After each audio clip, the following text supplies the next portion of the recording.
क्या आपने महादेव और नारायण के उस अद्भुत रूप के बारे में सुना है जो आपस में जुड़ गए थे जब दो परम शक्तियां एक ही शरीर में समा गईं? जानिए हरिहर का वो परम रहस्य जिसमें पूरी सृष्टि का अहंकार तोड़ दिया। ऋषि मुनियों के मन में जब भ्रम आता है तो स्वयं भगवान उनके भ्रम का नाश करने आ जाते हैं। पर यह कथा किसी ऋषि की नहीं, साधारण मनुष्य की है। उनकी कथा है जो अपने अंदर के भगवान को ना देखकर दूसरे के भगवान को छोटा करने में लग गए थे। यह कथा है उस युग की जब पृथ्वी पर भक्तों के दो बड़े समूह थे। एक थे वैष्णव जिनके हृदय में केवल श्री हरि विष्णु का वास था, और दूसरे थे शैव जिनकी आत्मा में केवल महादेव शंकर का ध्यान था। प्राचीन काल की बात है, सरयू नदी के उस पवित्र तट पर जहां वेदों का गूंज था, जहां ऋषियों के आश्रम थे, वहां एक विशाल नगर था।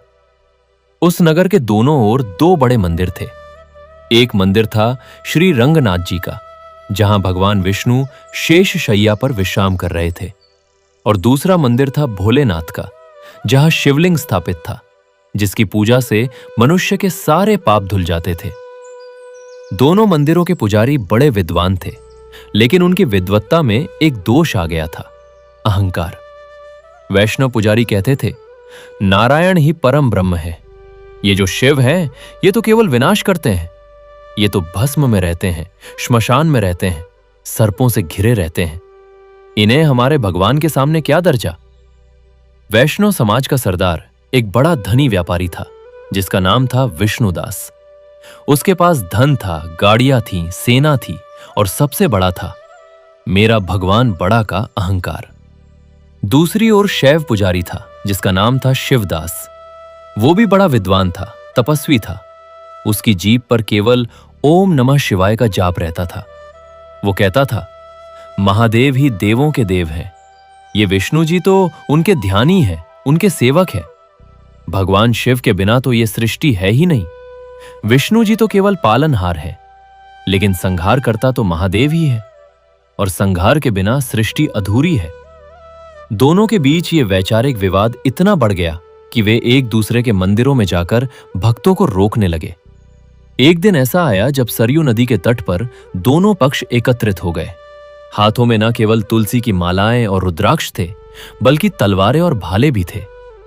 एक ओर विष्णुदास के हजारों वैष्णव, दूसरी ओर शिवदास के हजारों शैव। आसमान में बादल घिरे हुए थे, मानो प्रकृति भी इस अज्ञान के गर्भ से त्रस्त हो रही थी। विष्णुदास ने अपनी तलवार निकालकर कहा, आज इस भूमि पर यह सिद्ध होगा कि सबसे श्रेष्ठ नारायण है। जो कोई कहे कि शिव बड़े हैं, उसकी जीभ काट लूंगा। शिवदास ने अपना त्रिशूल उठाते हुए कहा, हर हर महादेव, तू अपने नारायण को लेकर भाग जा, नहीं तो आज इस धरती पर उनके नाम का निशान भी नहीं बचेगा। दोनों ओर से भक्तों ने अपने अपने भगवान का नाम लेना शुरू कर दिया। ओम नमो भगवते वासुदेवाय और ओम नमः शिवाय का जाप एक युद्ध गान में बदल गया था। वैष्णव कहते, शिव तो मदिरा पानी है। शैव कहते, विष्णु तो कामदेव से भी परास्त हो गए थे। एक दूसरे के देवताओं का अपमान हो रहा था। आक्रोश इतना बढ़ गया कि दोनों पक्षों ने एक दूसरे पर आक्रमण कर दिया। पत्थर उछलने लगे, धनुष से बाण चलने लगे। वो पवित्र तट जहां कभी ऋषि मुनि बैठकर भगवान के नाम का सुमिरन करते थे, वहीं अब खून से लाल हो गया। अब इस दृश्य को देखिए, यह सिर्फ दो समूहों का युद्ध नहीं था, यह था अहंकार का युद्ध, मेरा भगवान बड़ा, इस विष का युद्ध। पर क्या आप जानते हैं यह सब देखकर कहां क्या हो रहा था? वैकुंठ में, क्षीर सागर में, शेषनाग की शैया पर श्री हरि विष्णु शयन कर रहे थे। उनके नेत्र बंद थे, पर उनके कान खुले थे। माता लक्ष्मी उनके चरण दबा रही थी। अचानक श्री हरि के नेत्रों से दो बूंदें टपकी। माता लक्ष्मी चौंक गई। उन्होंने देखा भगवान विष्णु के नेत्रों से आंसू बह रहे हैं। माता लक्ष्मी ने पूछा, प्रभु, आप रो क्यों रहे हैं? क्या देवासुर संग्राम में कोई विपदा आ गई? क्या कोई असुर आपको परेशान कर रहा है? श्री हरि ने आंखें खोली। उनकी आंखों में करुणा थी, वेदना थी, और साथ ही एक अगाध पीड़ा थी। उन्होंने कहा, लक्ष्मी, असुर तो मेरे लिए कभी समस्या नहीं रहे, पर ये मेरे ही भक्त, मेरे बच्चे आपस में लड़ रहे हैं। वैष्णव कहते हैं शिव छोटे हैं, शैव कहते हैं विष्णु छोटे हैं। जब बच्चे आपस में लड़ते हैं तो सबसे ज्यादा दुख माता पिता को होता है। मैं उनका पिता हूं और वे और फिर वह घटना घटी जिसने ब्रह्मांड की सारी दिशाओं को थर्रा दिया। उस युद्ध भूमि के ठीक बीचों बीच, जहां खून से धरती लाल हो गई थी, जहां मनुष्य पशु बन चुके थे, अचानक आकाश फट गया। आकाश से एक ऐसा प्रकाश उतरा जिसकी चमक करोड़ों सूर्यों से भी अधिक थी। सारे हथियार गिर गए, सारे भक्त अंधे हो गए उस प्रकाश के सामने। वे कांपने लगे, उनके हाथ पांव फूल गए। उन्होंने देखा वह प्रकाश धीरे धीरे सघन होता गया और उसमें से एक आकृति ने आकार लिया। जब प्रकाश शांत हुआ तो जो दृश्य सामने आया उसे देखकर वहां उपस्थित हर प्राणी के रोंगटे खड़दत्ते हो गए। वहां साक्षात एक स्वरूप था जिसने कभी त्रिलोक में दर्शन नहीं दिए थे। वह था हरिहर, आधा शिव आधा विष्णु। उस दिव्य शरीर का दाहिना आधा हिस्सा साक्षात महादेव का था। जटाजूट जिसमें गंगा बह रही थी, चंद्रमा चमक रहा था। माथे पर भस्म की 3 रेखाएं जो सृष्टि के 3 गुणों का नाश करती हैं।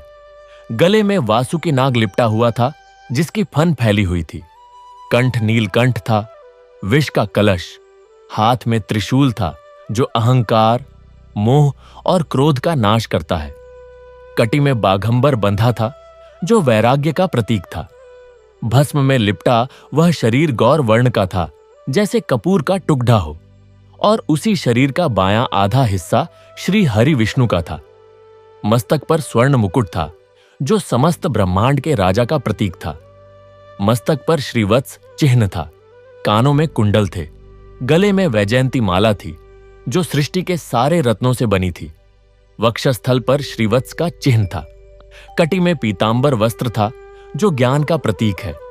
हाथ में सुदर्शन चक्र था जो काल चक्र को नियंत्रित करता है। यह आधा शरीर मेघ के समान सांवला था, जैसे नीलम का पर्वत हो।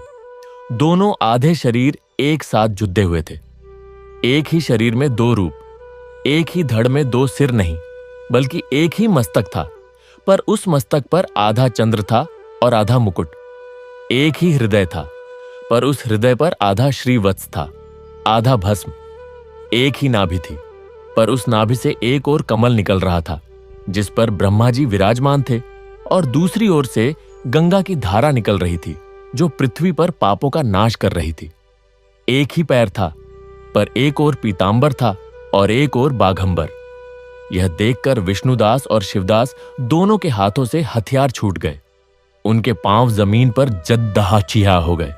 उनके मुख से कोई शब्द नहीं निकल रहा था। वैष्णव देख रहे थे कि उनके नारायण के शरीर का आधा भाग महादेव का है। शैव देख रहे थे कि उनके महादेव के शरीर का आधा भाग नारायण का है। जिसे वे अलग अलग देखते थे वह एक होकर उनके सामने खड्डधा हाथ था। जिसे वे छोटा बड्डा बता रहे थे वह उनके सामने अखंड रूप में था। विष्णुदास के मुख से अनायास ही निकल गया, AUM नमो भगवते वासुदेवाय। और फिर उसका स्वर रुंध गया, क्योंकि उसने देखा कि जिस भगवान को वह पुकार रहा है उसका आधा शरीर शिव है। शिवदास के मुख से निकला AUM नमः शिवाय, और उसकी आवाज ठिठक गई, क्योंकि उसने देखा कि जिस भगवान को वह पुकार रहा है उसका आधा शरीर विष्णु है। उन दोनों के घुटने जमीन पर गिर पड़े। उनकी आंखों से अविरल धारा बह निकली। वे फूट फूट कर रोने लगे। उनके पीछे सैकड़ों हजारों भक्त भी गिर पड़े। सारा अहंकार, सारा घमंड, सारा मैं और मेरा भगवान का भ्रम उस एक दर्शन के सामने चूर चूर हो गया। तभी उस हरिहर स्वरूप के मुख से एक वाणी निकली। वह वाणी न तो बहुत ऊंची थी न बहुत धीमी। वह वाणी ऐसी थी मानो करोड़ों शंख, करोड़ों वीणाएं, करोड़ों मृदंग एक साथ बज रहे हों। वह वाणी पूरे ब्रह्मांड में गूंज उठी। हरिहर बोले, हे अज्ञानियों, तुम जिस जल को नदी कहते हो मैं उसे सागर कहता हूं। तुम जिस कण को रेत समझते हो वही मेरा ब्रह्मांड है। मैं ही शिव हूं और मैं ही विष्णु हूं। वह वाणी और गहरी होती गई। हरिहर ने कहा, शिव के हृदय में राम विष्णु बसते हैं और विष्णु के हृदय में शिव। शिव वह हैं जो विष्णु की नाभि से उत्पन्न हुए ब्रह्मा के मस्तक को काटते हैं, और विष्णु वह हैं जो शिव के त्रिशूल से बचने के लिए भागते नहीं, बल्कि उस त्रिशूल को अपने वक्ष पर धारण करते हैं। जो मूर्ख मेरे इन दो स्वरूपों में भेद करता है, वह करोड़ों जन्मों तक भी मुझे प्राप्त नहीं कर सकता। हरिहर का स्वर और मधुर हो गया, मानो गंगा और यमुना का संगम हो। वे बोले, पानी को चाहे जिस बर्तन में डालो, उसकी प्यास बुझाने की शक्ति एक ही रहती है। चाहे सोने के घड़े में डालो, चाहे मिट्टी के कलश में, पानी पानी ही रहता है। ईश्वर एक ही है। हमने केवल तुम्हारी अलग अलग भावनाओं के लिए अलग अलग रूप धारण किए हैं।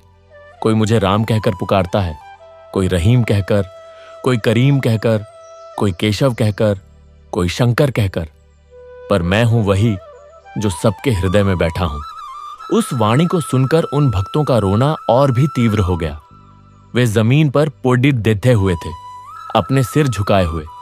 हरिहर ने अपना दाहिना हाथ शिव का हाथ उठाया और आशीर्वाद दिया, और अपना बायां हाथ विष्णु का हाथ उठाया और अभय मुद्रा दी। उन्होंने कहा, उठो मेरे बच्चों, अब इस भेदभाव को मिटा दो। अब से तुम वैष्णव हो तो शिव को भी अपना मानो, तुम शैव हो तो विष्णु को भी अपना मानो। जिस मंदिर में मैं विष्णु के रूप में हूं, वहां मैं शिव के रूप में भी हूं।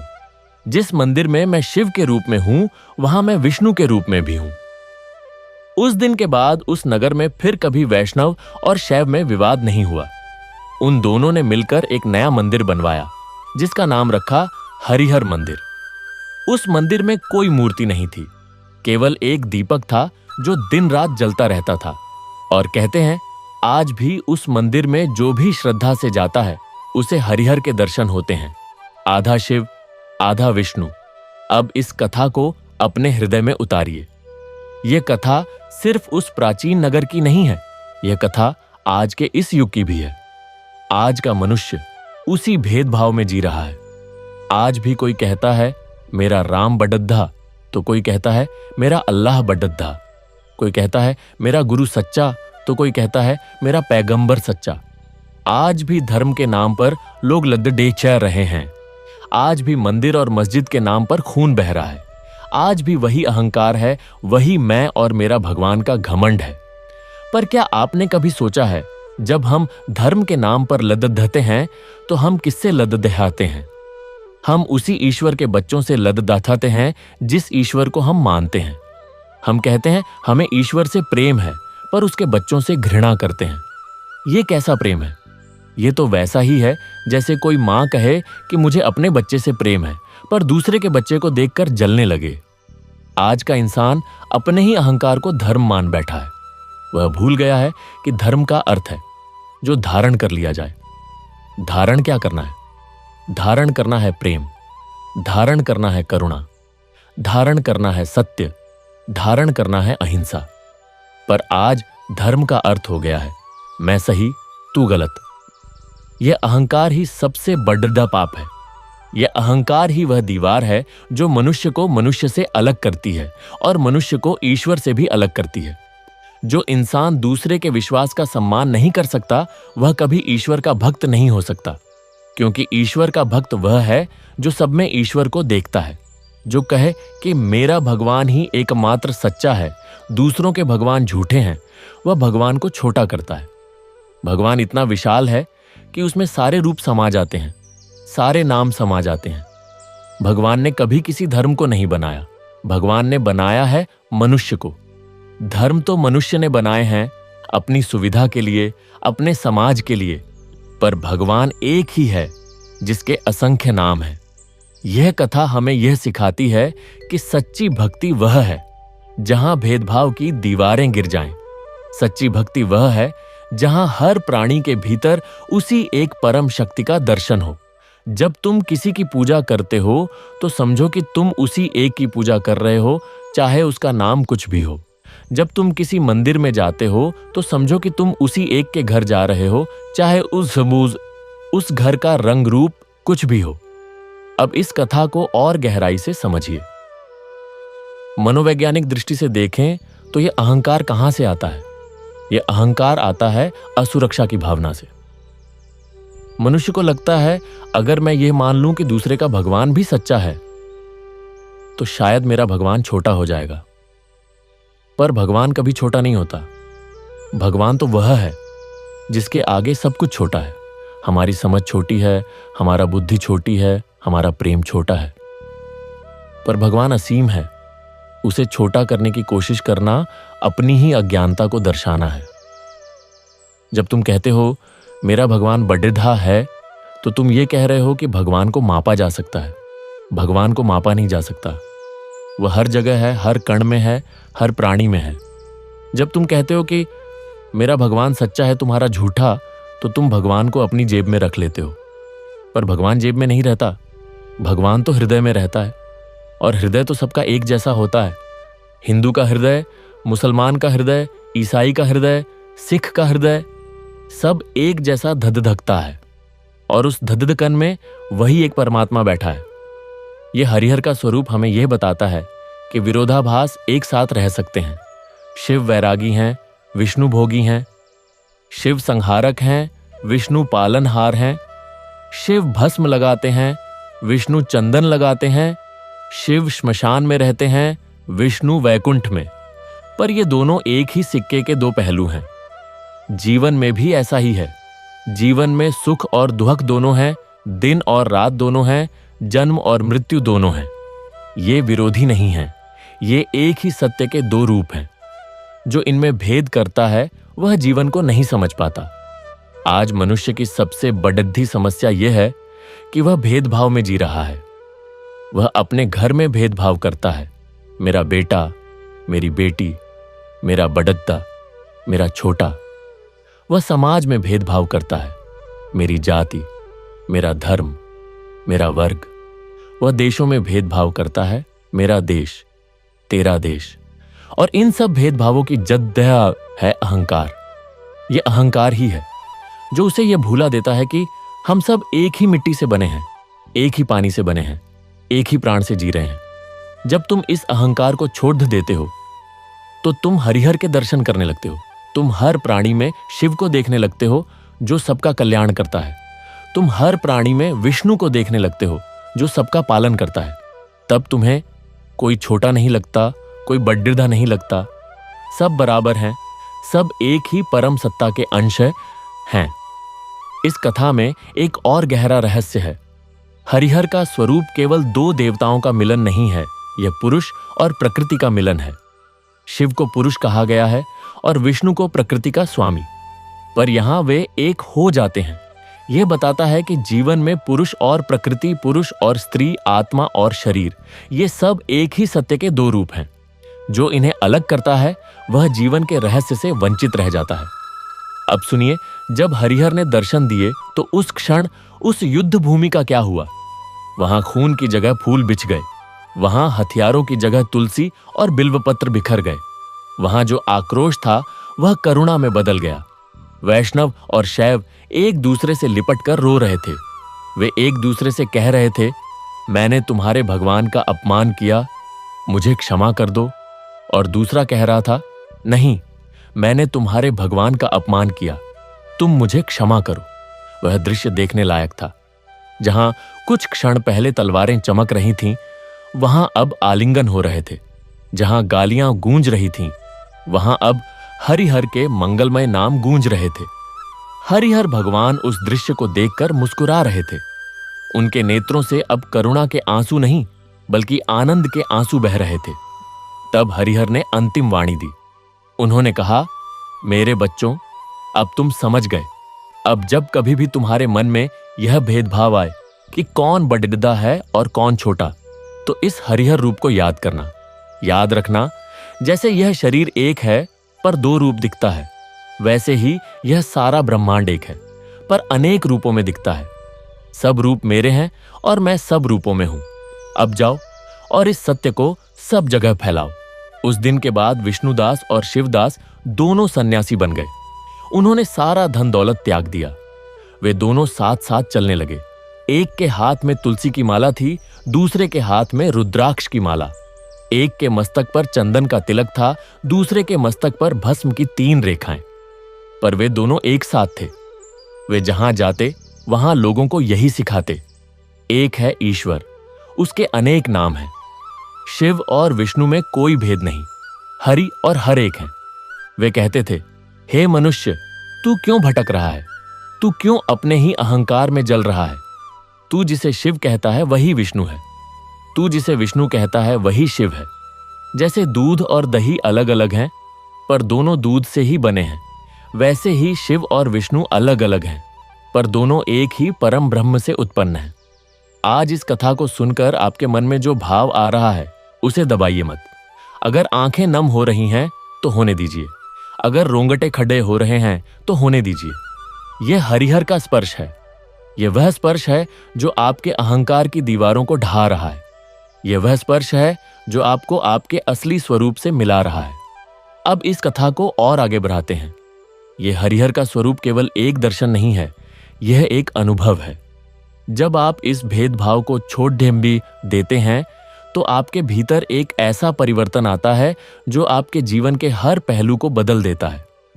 आप देखेंगे कि जब आप किसी से मिलते हैं तो आपको उसमें अपने ही ईश्वर का दर्शन होने लगता है। जब आप किसी मंदिर में जाते हैं तो आपको वहां हरिहर दिखने लगते हैं।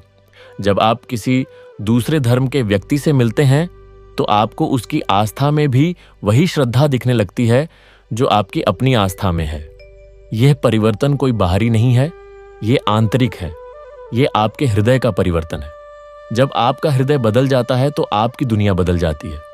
आप देखेंगे कि अब आपको कोई शत्रु नहीं दिखता, अब आपको कोई अजनबी नहीं दिखता।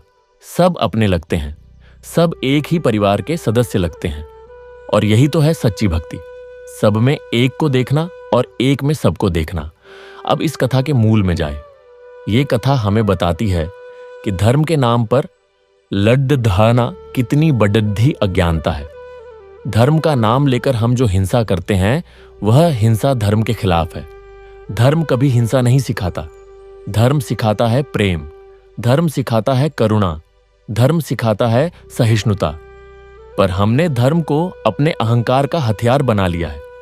हम धर्म का उपयोग दूसरों को नीचा दिखाने के लिए करते हैं, दूसरों को अपने से कमतर साबित करने के लिए करते हैं। यह धर्म नहीं, यह अधर्म है। हरिहर का स्वरूप हमें यह सिखाता है कि सभी धर्मों के मूल में एक ही सत्य है। चाहे वह हिंदू धर्म हो, चाहे इस्लाम, चाहे ईसाई, चाहे सिख, सबकी जद्दें एक ही सत्य में हैं। सबके मूल में प्रेम है, सबके मूल में करुणा है, सबके मूल में सेवा है। हमने बस बाहरी आवरणों को पकड़िए बिड़ लिया है और भीतरी सत्य को खो दिया है। यह कथा हमें उस भीतरी सत्य की ओर ले जाती है। अब इस कथा को अपने जीवन में उतारिए। आज से जब भी आप किसी मंदिर में जाइए तो वहां शिवलिंग देखकर याद करिए कि यही शिव विष्णु का आधा शरीर है। आज से जब भी आप किसी विष्णु मंदिर में जाइए तो वहां विष्णु की मूर्ति देखकर याद करिए कि यही विष्णु शिव का आधा शरीर है। आज से जब भी आप किसी दूसरे धर्म के व्यक्ति से मिलें तो उसके हृदय में बैठे उसी एक ईश्वर का दर्शन कीजिए। आज से जब भी कोई आपसे कहे कि मेरा धर्म बड्ड देहा है तो मुस्कुरा दीजिए और कहिए, हाँ, सब धर्म बड्डधे हैं क्योंकि सब में एक ही ईश्वर है। यह कथा यहां समाप्त नहीं होती। यह कथा तब समाप्त होगी जब आपके हृदय में यह भाव स्थिर हो जाए कि सबका मालिक एक है। जब तक यह भाव नहीं आता तब तक यह कथा चलती रहेगी, क्योंकि यह कोई कथा नहीं है, यह आपके जीवन की कथा है। आप ही वह वैष्णव हैं जो अपने भगवान को बड़द्धा मानते हैं। आप ही वह शैव हैं जो अपने भगवान को सर्वश्रेष्ठ मानते हैं। और आप ही वह हरिहर हैं जो इन दोनों का मिलन है। जब आप इस सत्य को जी लेंगे तब आप जानेंगे कि भगवान कहीं बाहर नहीं है, भगवान आपके भीतर है। आपके हर श्वास में, आपके हर विचार में, आपके हर भाव में वही हरिहर विराजमान है। आपको बस अपनी आंखें खोलनी है, अपना हृदय खोलना है। तब आप देखेंगे कि यह सारा ब्रह्मांड ही हरिहर का रूप है। यह सूरज हरिहर है, यह चांद हरिहर है, यह धरती हरिहर है, यह आकाश हरिहर है और सबसे बड़द्दी बात, यह जीवन हरिहर है। अब इस कथा के अंतिम भाग में आते हैं। यह अंत नहीं है, यह एक नई शुरुआत है। जब आप इस भेदभाव को छोड़ देंगे तो आपके जीवन में एक ऐसी शांति आएगी जिसका वर्णन नहीं किया जा सकता। आपके सारे कष्ट समाप्त हो जाएंगे, क्योंकि सारे कष्ट की जद्दद है अहंकार, और अहंकार की जद्दद है भेदभाव। जब भेदभाव समाप्त हो जाता है तो अहंकार समाप्त हो जाता है, और जब अहंकार समाप्त हो जाता है तो कष्ट समाप्त हो जाते हैं। तो आइए आज हम सब संकल्प लें। संकल्प लें कि आज से हम किसी भी धर्म, किसी भी जाति, किसी भी मत के व्यक्ति से भेदभाव नहीं करेंगे। संकल्प लें कि आज से हम सब में एक ही ईश्वर का दर्शन करेंगे। संकल्प लें कि आज से हम मेरा भगवान बडिद्धा के अहंकार को छोड़कर सबका मालिक एक के भाव से जिएंगे। और जब हम ये संकल्प लेंगे तो हरिहर भगवान स्वयं हमारे हृदय में आकर बैठ जाएंगे। तब हमारा जीवन खुशियों से नहीं बल्कि एक ऐसे आनंद से भर जाएगा जो खुशियों से भी परे है। हरिहर भगवान की जय। हर हर महादेव। AUM नमो भगवते वासुदेवाय। यही कथा है, यही सत्य है, यही परम ज्ञान है, और इस ज्ञान को जीने वाला ही सच्चा भक्त है। बाकी सब तो केवल नाम के भक्त हैं। अब इस कथा को ध्यान से सुनिए, इसे अपने हृदय में उतारिए। जैसे जैसे यह कथा आगे बढ़ेगी, आपके भीतर का अहंकार पिघलता जाएगा, आपके भीतर का भेदभाव धुलता जाएगा, और आपके भीतर हरिहर का प्रकाश फैलता जाएगा। यह प्रकाश आपको आपके सच्चे स्वरूप से मिलाएगा। यह प्रकाश आपको बताएगा कि आप कौन हैं। आप कोई छोटा बडिद्धा नहीं हैं, आप कोई हिंदू मुसलमान नहीं हैं, आप कोई वैष्णव शैव नहीं हैं।